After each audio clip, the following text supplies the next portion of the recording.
All right, folks, welcome in. It's another brand new edition of the 901 Soccer Podcast, and I am your host, Lawrence Dockery. You can find me on Twitter at LDoc93. You can find the 901 Soccer Podcast on Twitter at 901 Soccer Pod. You can find Bluff City Media on Twitter at Bluff City_media. Then you can go over to Facebook and just search us both. Search 901 Soccer and we'll pop right up. Search Bluff City Media and we'll pop right up. And of course, if you're watching this, be sure to if you're watching this, you're watching it on YouTube. So please do make sure to like, comment, and subscribe and all that mess. I gave it a couple of days. This is coming to you on a Monday night.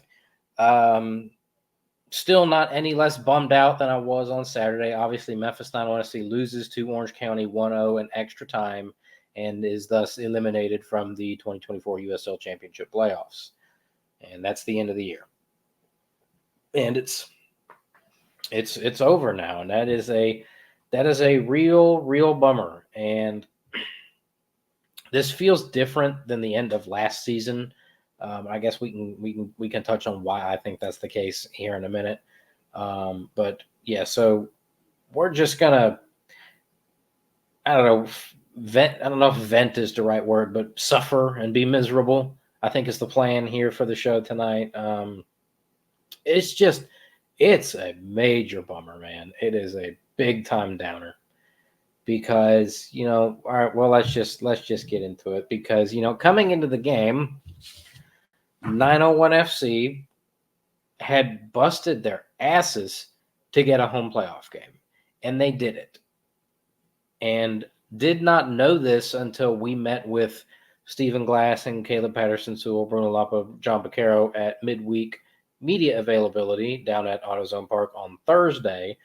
And it was Caleb who brought it to our attention that 901FC is the only team in the entire league to have finished top 4 in their respective conference every year for the last 3 years.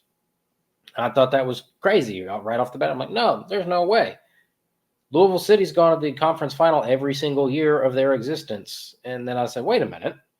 Louisville City came here to Memphis to play a playoff game last year because Memphis was the 4 seed and Louisville was the 5. So, okay, that tracks now. That is wild. That is really impressive. And the organization from the top on down, everybody deserves credit for that. Everybody deserves credit for that. That is you're the only team in the league that's done it for 3 straight years. That's impressive.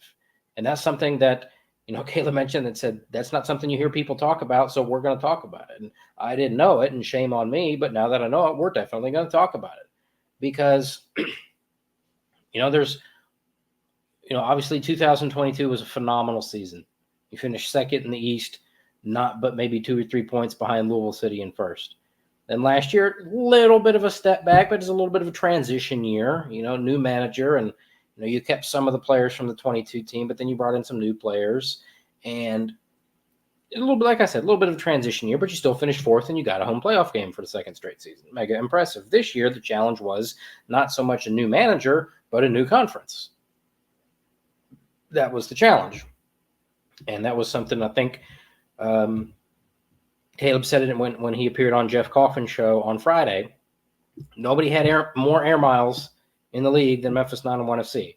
I think it was Memphis and Tulsa, who, not so coincidentally, were the 2 teams that got moved from the East to the West that had the most air miles. So already, just even preseason, things aren't looking great. But they did a very, very, very good job of putting together a very tight-knit group of guys that were willing to fight and scrap and claw and battle and go to war for each other. And we saw that all season. You talk about buy-in. That's one of the most overused phrases in all of sports is the buy-in. But it is 100% applicable here. You want to talk about buy-in. These guys won the season opener against Vegas 2-1, and then they lost 1, 2, 3, 4, 5 straight games. And the outside prognosticators are already picking you to not do well, and then you're 1-5 to start the season. And guys, you can go back and roll the tapes. I was high on this team in the offseason. My faith was tested, but I stuck true. I stayed true to it. And I said, if we're at, I think it was after the Orange County game, where I said, let's let's see where we are at the end of May. If we get it to the end of May and it still looks like this, then it's time to hit the panic button. And we didn't even need to wait for that because I was at the game. They went on the road to Birmingham and won 3-0. And then they reeled off a very impressive unbeaten streak at that point in time. Things, evened out a little bit. It's not reasonable to expect them to lose 5 straight games, but then on the flip side, it's not reasonable to expect them to go unbeaten the rest of the way either. So you come down to the nitty-gritty of it, and as it turned out, your final 6 regular season games were all against teams that finished in the playoffs. North Carolina, Louisville, Oakland, Sacramento, Phoenix, New Mexico. 3 of those are at home, 3 of those are on the road. You got points in 5 of those 6 games. Probably 2 of those games, the most difficult of the bunch. Well, the one in Louisville was probably the most difficult of the bunch. A, because they're awesome, and B, because it's the one you lost. But never forget, that was a game when they had a lead. They didn't go in there and overawed by the occasion.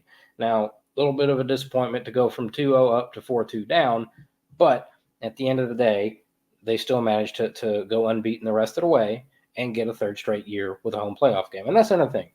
This team was so bad, not in so much in 2019, but in 2020, this team was so bad, and even most of the way through 2021, that caused you to wonder, is it always going to be like this? And then you had that Birmingham game in 2021, and that was the turning point for this entire organization. And they go to the playoffs that year. And then they finish number 2 in the East and win a home playoff game and host another home playoff game the next year. Then in 23, you host another home playoff game. Then in 24, you host another home playoff game. And I really thought when it got to the point where not only did you go on the road to Phoenix and beat them in their house, the reigning champions, you went on the road to New Mexico United, the number 1 team in the West, who also happened to have knocked out an MLS team from the U.S. Open Cup this year. And you get a home playoff game, and you're thinking, I thought I was getting the sense that this was 901FC was doing this year what Phoenix did last year. That's what I thought. Not only did I think they were going to win the game against Orange County, I had a really good feeling that they were going to go on a run. Whether that meant the conference final, whether that meant the USL final, whether that meant winning the whole damn thing. I really thought that they had, I won't quite call it lightning in a bottle, but I really thought that they had something cooking. And it's not that they didn't have something cooking. They just happened to run they happened to run into somebody who also had something cooking. And that's so 901FC went unbeaten in 4, 5, 6 of their last 7 games. 3 of those were wins.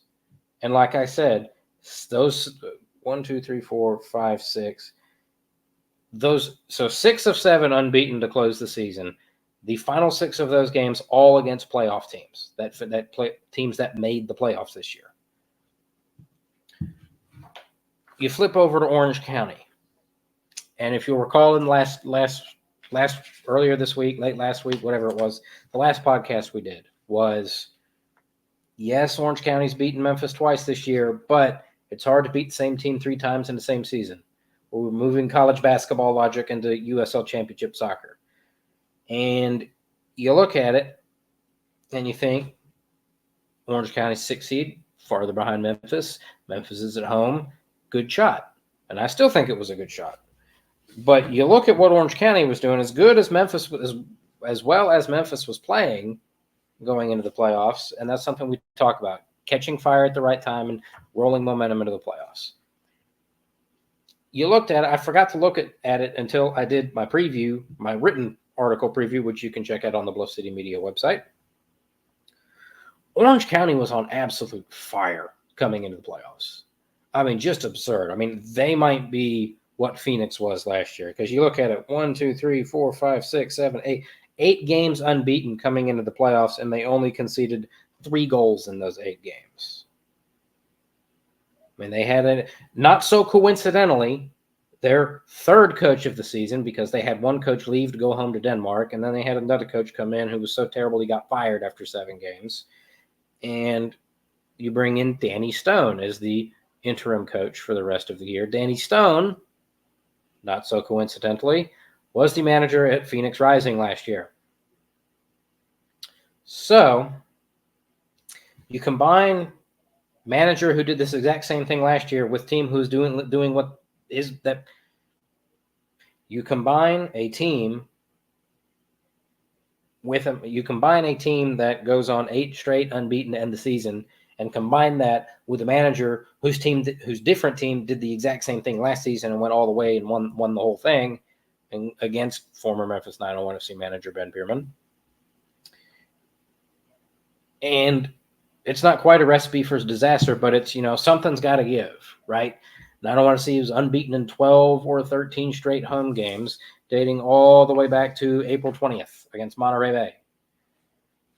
So even as I was putting that written preview together, I still felt good about this game against Orange County. And then I get into the press box at AutoZone Park on Saturday for a 1 p.m. kickoff. And, I looked at the injury report.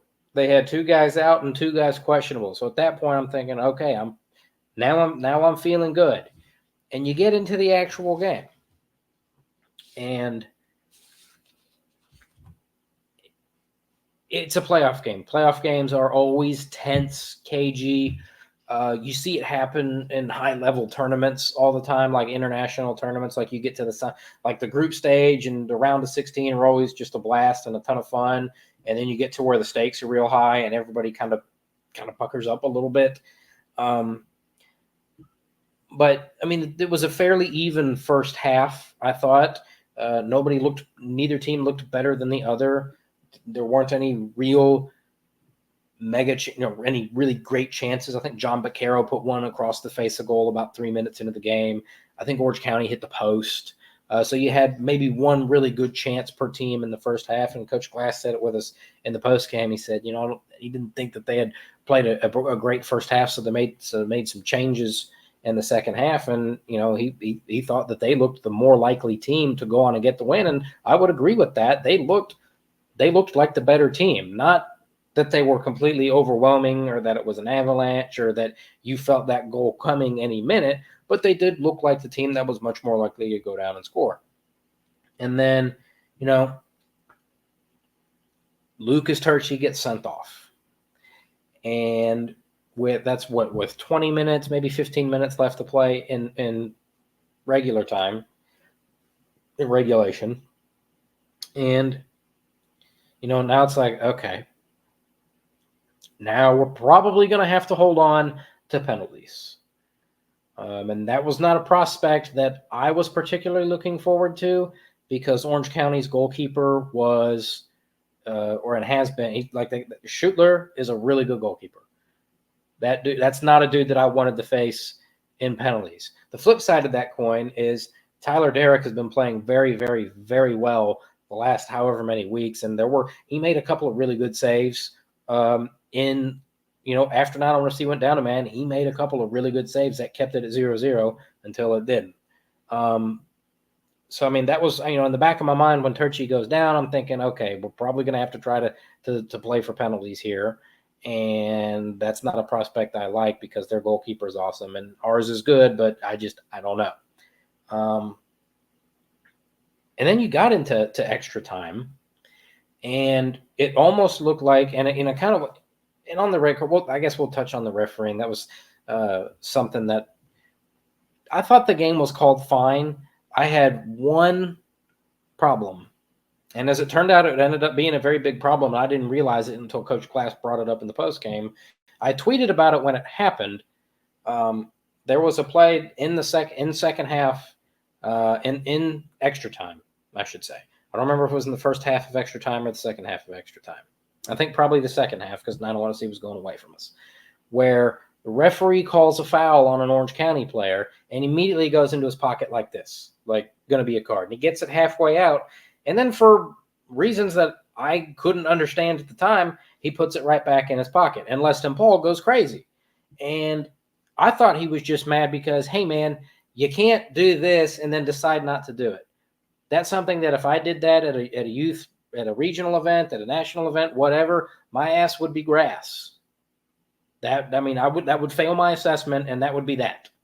It's the same thing where if you're the referee and you think there's a foul and you go like this with your whistle and then change your mind and drop the whistle, that's a bad look. Everybody saw what you just did, and everybody at that point knows that you're not sure of what's going on out there and you are toast. Come to find out, and once Coach Glass explained what had him frustrated about that, I then was able to put 2 and 2 together and get 4. So, very obvious. This is another reason why I personally like to keep my yellow card in my right pocket, because it's still kind of obvious, but it's less obvious. And you can chalk it up as, oh, I had to put my whistle in there. I had to wipe my hand off or something in your pocket. Whereas top pocket like this means exactly one thing. That means you're getting the card out. And then when you don't give the card, you have screwed yourself. So come to find out in the postgame, the Orange County player who got called for the foul that was about to get a yellow card was already on a yellow card. I did not realize that at the time. So Coach Glass is upset because referee's about to give dude on a yellow another yellow card, which means send off, much the same way that Lucas Turchi was sent off. And then goes, nah, put it back. So I totally understand Coach Glass's frustration there. I can tell you what happened. Here's what happened. Referee calls foul, doesn't realize referee calls foul, reckless foul, card's coming out. Realizes who player is. Oh, hell, dude's already on a yellow. That maybe doesn't need to be. I've already sent somebody else off. Do I really need to send another person off? Put it back. That's what happened.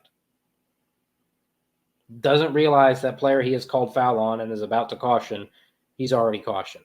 Maybe he didn't see his number. Maybe he didn't. This is why you have to pay attention to more than just the number. One thing I like to do is just, if I've got the number, I'm always keeping track of that player. If I've cautioned you, I'm always like, what color shoes are you wearing? Do you have any distinguishing marks? You got man bun, long hair, tats all over the place, something like that. And I think he just lost track of who was who and didn't want to send anybody else off. Because at that point, it's 10v10, new ball game. Now we're not necessarily playing for penalties. Now it's wide open, all out Donnybrook. Let's go, rock and roll. Didn't happen, and that's frustrating. And eventually, you get to the point where you've been defending like crazy. You've been a man down for call it 15. You've been down a man down for almost 45 minutes of play. And eventually, the dam breaks. And here's the thing, and Coach Glass mentioned this. He said they got to the point where they thought they were going to be able to see it out. And I thought they were going to be able to see it out too. I thought, because they weathered the storm, right? That first extra time period, it looked like Orange County was on the power play, like it was a hockey game. And, they kind of were. 901FC was, they were down a man. I thought they weathered that storm about as well as you could possibly have hoped for. I mean, it was Zach Duncan was dead. He was completely out of it. Like, he was on E and the needle had gone past E. Like, he had negative gas in the tank. That dude fought his ass off. The whole team fought their asses off in this game. And like it sucks that they're out, but you have to applaud the effort, because Saturday was a microcosm of the whole season. Anytime they had an opportunity to get down on themselves and get frustrated and throw in the towel, they didn't do it. They kept fighting. They kept battling their asses off. 1-5 to start the season. Didn't matter. Kept chugging right along. You have 2 games left in the regular season, and they're both on the road against quality opponents. Like, man, if we just get points, whatever, probably not getting a home playoff game, but they found a way to get it. And this one, you go down a man. You are defending. You have Orange County is getting touch after touch after touch after touch, and you're in your penalty area. They could have thrown in the towel. They said, you know what? We had a send off. It's not our day. But they weathered that storm, that first extra time period, incredibly. Like, you want to talk about heart and grit and resilience. I made the point earlier today on the Gabe Kuhn show that was like, this team probably really embodies Memphis more than any team not the grit and grind Grizzlies from 2013 to 2015. I mean, these guys fought their asses off in this game, and tip of the hat to them. And they just came up short. And that leads us to, I did say a second ago that Coach Glass mentioned that they got past that. They were able to weather that storm, and they were planning for penalties, which is always nice to hear, because so many times, be it at whatever competition, so many coaches talk like, penalties, whatever, whatever happens, it's a crapshoot. Like, I mean, yes, it's penalties is it's like poker, if you think about it. Is there luck involved? Absolutely. But is there also a skill to it? Absolutely there is. There's a reason I don't know that the German national team has ever lost a penalty shootout in their history. At some point, there's more than just luck. So to hear Coach Glass say that they were getting ready and trying to figure out what their plan for penalties was going to be, that is reassuring and refreshing to hear for the long run for this team. Also, one interesting note that I don't know that a lot of you out there would realize, but because 901FC was down to 10 players, if it had gotten to penalties, Orange County was going to have to take a player off. It's called reduce to equate. And does that help 901FC at all? No, probably not.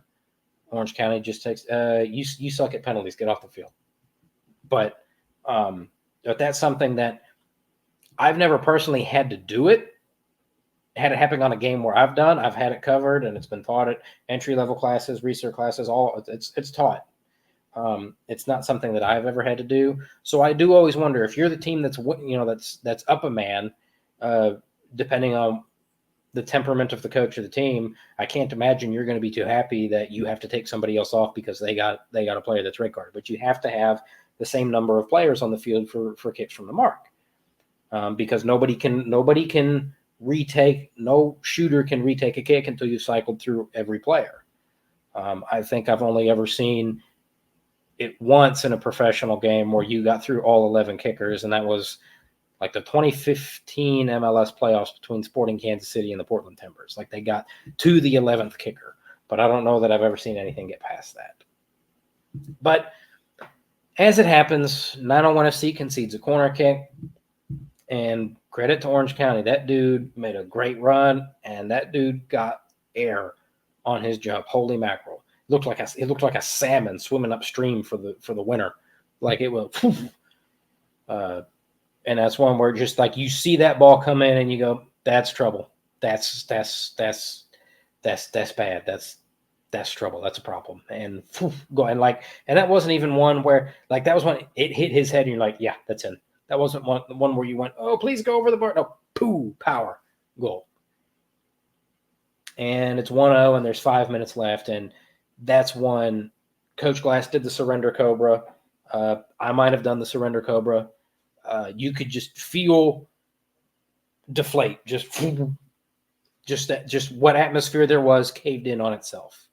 And that was, it just made you feel sick. And not like angry sick, but just like heart ripped out of your chest and shown to you while it's still like Magua does to Colonel Monroe in The Last Set of Mohicans. He cuts his heart out and he's like, hey, look, that's what that was. But you know what? Again, 901FC had all the opportunity in the world right there to throw in the towel and say, well, we tried. And they didn't have, a defining chance the rest of the way, but there was a minute where they had possession and they got a couple of corner kicks out of it, and everybody get up. And I was like, you know what? This dude might go. Very disappointing, very depressing, but you can't say those guys didn't go out there and battle their asses off, because they did. And they just came up short, and it sucks. It sucks. Because it was so, and it's funny. I'm a man of many ideas, some of which conflict. On the one hand, I said, before the game, I was like, man, I don't feel good about going to penalties against this goalkeeper. But as they kept weathering the storm, and as they kept getting closer and closer and closer, in the back of my mind, I'm going, Orange County's been up a man for half an hour to 45 minutes. These guys don't want to go to penalties. In the back of their minds, they're thinking it should be over. because they've had a man advantage for this long and they had all these chances in the first extra time period and they didn't convert any of them because they were either wasteful or Tyler Derrick was pulling saves out of his ass or Zach Duncan was getting the ball out. Or Tulu. Tulu had a fantastic game on Saturday. The closer you got, the better I started feeling. I was like, you know what? Maybe we got a shot at penalties. Well, I think we'll be able to do it. And you start going through your mind, who are we going to put up there? We're going to put Carriaga up there. Dylan Borsak. Who's going to be up there? Didn't quite come off, and that's. I know I feel low about it. I know a lot of you feel low about it. Let me tell you what. Some of those players and some of those coaches, they took that one. That was hard. That's hard for them. I mean, I've been a part of some sad press conferences. That's probably near the top, or I guess the bottom. I think I think maybe there's only ever been one time I've been part of a post game that was that just devastated, and that was Notre Dame after the national championship game against Clemson last year in Louisville, because they were another one that was really, really, really close to pulling it off. Not necessarily an apples to apples comparison, but that's what I have to draw on from personal experience. So now the question becomes, and you don't want this to be the question immediately in the aftermath of the game because nobody's worried about it, because right in the aftermath of the game, it's over. And now the question becomes, what does it look like next year? Who stays? Who goes? Who leaves because they want to? Who leaves because the club wants them to? Who stay? All of these things. I don't know. I had one listener reach out and said, here's who I think, based on some of the contract announcements that they've made and who's got, who signed multi-year deals or multi-year extensions or whatever you want to call it. I haven't gotten that far yet. It's going to take me a minute to get over this one. This was a tough one.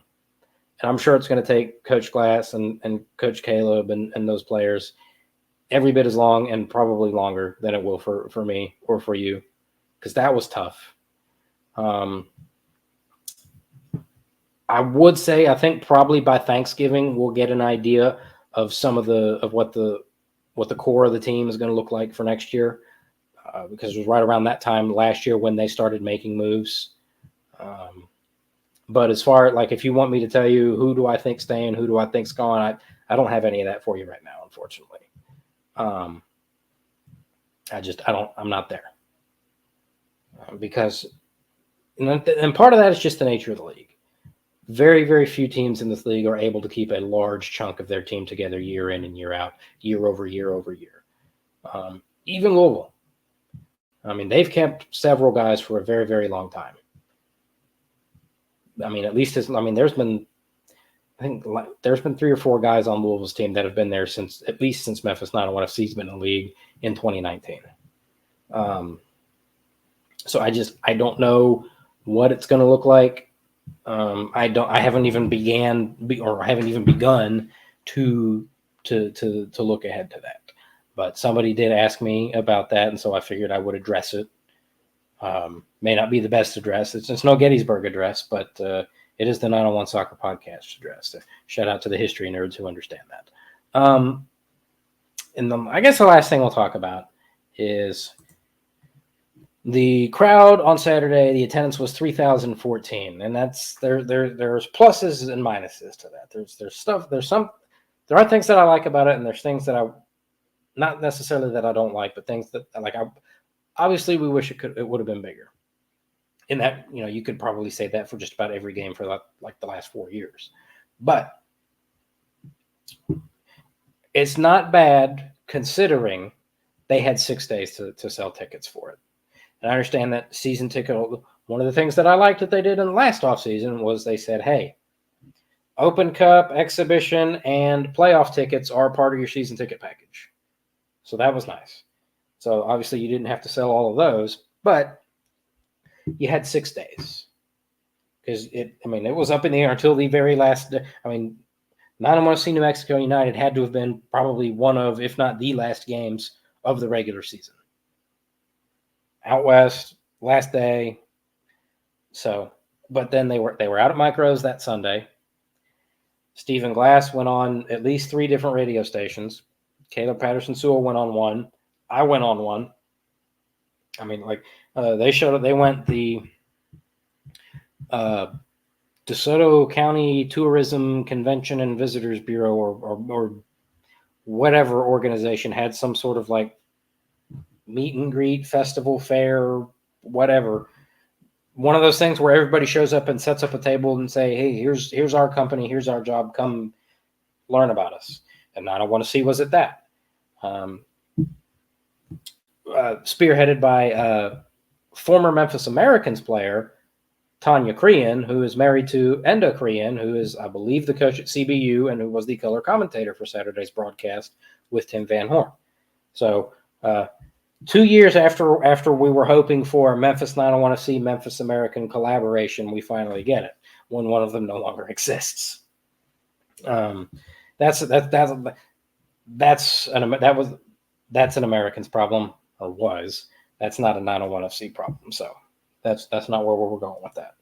But it is disappointing. I mean, like, I love the effort that the team, we talked about the team busting their ass on the field, not just to get the home playoff game, but then once they got into the home playoff game, like they busted their ass and they worked their tails off. The front office or the people upstairs or whatever you want to call it, the marketing team, if there is one,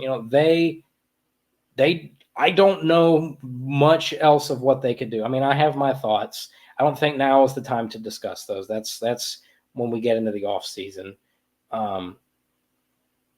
But I mean, they were out there. I mean, they were selling themselves. And I've said, you got to go to radio stations, you got to do all this stuff. And that's what they did. So crowd is impressive in that regard. It's disappointing in the fact that, like I said last week, is the only game in town. And it's something that the players and the coaches, they're aware of. And they're always appreciative of those that are there, and they don't understand or are frustrated when people aren't there. And I'm right there with them. The people that go, I'm always glad that they're there, and I hope they continue to come back. Everybody else in Memphis, what the hell were you doing? The Grizzlies weren't here. The Tigers weren't here. You weren't watching the Tigers because this town doesn't care about Tiger football. The Grizzlies were on the road. They didn't tip off till 7 o'clock. This was the only game in town. It was an afternoon game. So your whole excuse of, we don't like to go downtown after dark, not an issue. So from that aspect, very frustrating. Yes, it was very frustrating. And it was also a little bit frustrating. And again, I have to, people, you gotta help me on this. Nobody underreports their attendance. Stop. I am begging you with all that I am. Stop. With the ticket scanners and it looked like this. Why did they only not? Yes, I understand. Like, that looked like a very good crowd. I was thinking it was going to be high 3, low 4. Nobody in the world, nobody, not soccer, not football, not basketball, not professional, not collegiate, not high school, no nothing. Nobody is underreporting their attendance. So stop. I tweeted out the attendance and people went nuts. Why on God's green earth would an organization that sold and distributed 6,000 tickets only announce that there were 3,000 people in the stadium? Answer, they wouldn't. So stop. This is what they moved. And this is not an indictment of this is an indictment, and this is the only city in the world where people act like the attendance gets underreported. There's a reason for that, because it's easier to deflect than to acknowledge the reality. So yes, I thought it was a good-looking crowd, so I was surprised when they said 3,014. But if they said there were 3,014 people there, that's probably what they mean. That's how many tickets were sold or distributed. So I don't want to hear about ticket scanners. I don't want to hear about it, what it looked like. I don't want to hear, like, that's what it was. So let's stop. Tiger football fans, few of them that there are, were the worst about this until this year. Oh, the Tigers only said there were 32,000 people, but man, if you look, there were 125,000 people in the stadium. Shut up. No, there weren't. I apologize. Actually, you know what? No, I don't. You people with your underreporting attendance are morons. There's, like I said, no organization in the world, especially not one that is desperate to get the numbers up. I mean, do you think everyone at 901FC or at Memphis football is saying, we actually sold 5,000 or 6,000 tickets, but let's just say 3,014 because people don't dunk on us enough for our attendance already. Let's just lessen it by 2,000 people. You realize how dumb that would be? So stop. It's not happening. That's not a thing. Nobody underreports attendance. Shut up. Now, what you can do is if you're one of those people that thinks the attendance was underreported, you got to do more. I've got to do more. I've acknowledged that.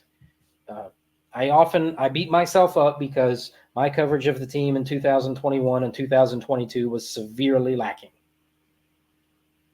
I think I only made it to about half the game, like 11 games each of those 2 years. Did much better last year. Didn't do quite as good this year, but just about. I think I made 89. I made 16 of 18 games last year, and I made 17 of 20 this year. And I did one on the road each year as well. But I had to laugh. Gabe Kuhn on his show today made the point, it can't be just you talking to me. And I didn't have the heart to say, well, this is a form that could and should happen probably more often. But I do appreciate him having me on. I do appreciate Greg and Eli having me on. I did appreciate when Jessica Benson had me on back in August. Again, another show for another time. But it was something that a lot of you, when I crowdsourced ideas for the attendance piece I wrote at the end of last season, something that everybody came to, and it's not something that I hadn't thought of as well, but we need more help from the local media, which is why I thought the crowd would be higher than it was, because we got that this week. Now, did I have some issues with some of the questions that got asked and the way some of those questions were asked? Yeah. But, baby steps. Your first step is to get them on and have them talk about 901FC. We move on to having them talk intelligently about 901FC after they've done that a couple times. But what's the old saying, the old proverb is the journey of 1,000 miles begins with a single step. That was the single step. Let us hope and pray that this is something that can continue. Maybe not during the off season, but once the season starts, and then definitely over the summer next year when there's nothing going on and we have Club World Cup and Club World Cup and Gold Cup at the same time here in the U.S., and then hopefully for another home playoff game next year. But it is on all of us. It is on me. There's more that I could do. It is on you. There's more that you could do. It is on local media. There's more they can do. It's on 901FC.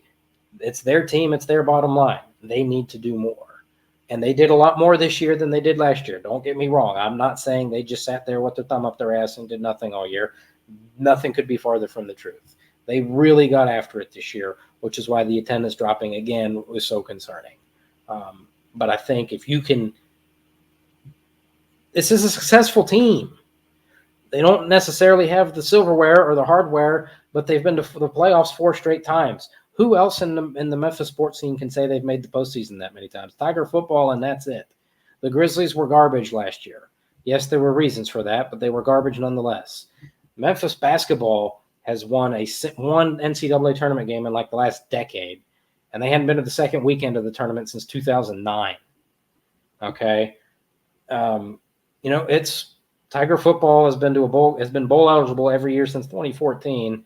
901FC's been to the playoffs 4 straight years, and they've hosted 3 straight years of home playoff games. Now, is it a little bit concerning that your record in those 4 home playoff games is 1-3? A little bit, yeah. That's something that we can't do anything about now. That'll have to be done in the offseason with the roster construction, and then once you get on the field for a home playoff game. But at the end of the day, it's going to take a village. And that's me, that's you, that's everybody. That's all of us. But at the end of the day, 901FC season is over. They are out of the playoffs after a 1-0 loss at home in extra time to Orange County, and it sucks. But that is going to do it for us here tonight. Thanks, everybody, for tuning in. I'm your host, Lawrence Dockery. Find me on Twitter at LDoc93. Find the 901 Soccer Podcast on Twitter at 901 Soccer Pod. Find Bluff City Media on Twitter at BluffCity_media. Over on Facebook, you can find us there as well. Just search 901 Soccer and just search Bluff City Media. And then if you're watching this on YouTube, make sure to like, comment, and subscribe. Do have a couple of interesting podcast topic ideas coming up. Not necessarily just Memphis 901FC related. So you'll want to keep an eye out on that. I would say if you're a fan of the Memphis Tigers, whether you're a soccer fan or not, you might want to tune into the next one we do. We'll talk to you then.